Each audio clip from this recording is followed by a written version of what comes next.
Ladies and gentlemen, today we'll be having a look at just how much your weapon stats are affected by a weapon condition in Red Dead Redemption 2.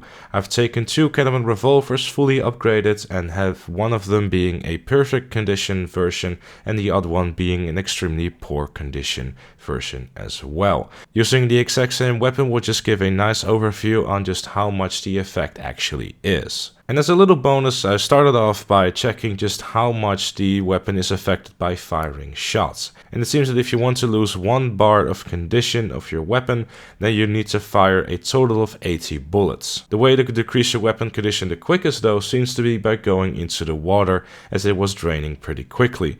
And I was personally also using reinforced gear, which is the best gear you can get to protect your weapons from degrading over time. So whatever you do, try to avoid swimming in the water as much as you can, because this is the way your weapons will degrade the quickest. So let's start off by having a look at just how much a weapon is affected if you leave it in the poorest condition. As you can clearly see, according to the stats, there should be a noticeable difference between damage, fire rate, and reload as well. Now obviously what we want to do is we want to put this to the test. First of all, we're going to have a look at the reload time and just how long it takes to start reloading a weapon.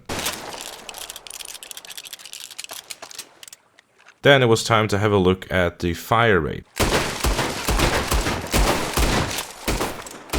Then I decided to test out if the hip firing would have the exact same result, if not worse, because by default, hip firing is always faster than aiming down the sight, but it's also less accurate.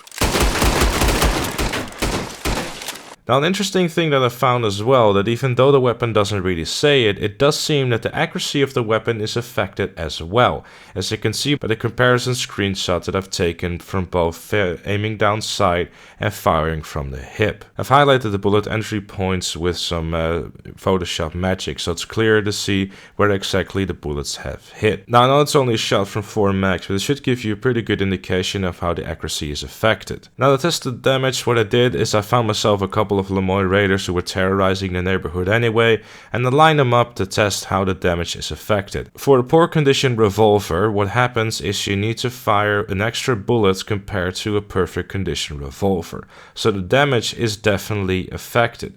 Now you might think like, oh, it's only 1 bullet, but you have to keep in mind that a Gtamen, for example, only holds 6 bullets, so that means you will have to reload more often, which in turn is also slower than with a perfect condition, and also the fire rate is slower as well. So overall, you're going to be taking a much longer time in taking down an enemy. That is of course if you don't go for headshots. So the conclusion of this one, well, actually pretty simple. Keep your weapons clean. It is definitely very much worthwhile in keeping your weapon clean at all times to make sure that especially the fire rate and the damage is something that you don't really have to deal with. A faster fire rate on the Gtamen is definitely going to make your life a whole lot easier, especially if you're in the middle of some heated situation. But with all that said and done, thank you also very much for watching. If you found this video useful, make sure to leave it a like and subscribe for much more Red Dead Redemption tests and guides coming to you very soon. And I'll see you all later.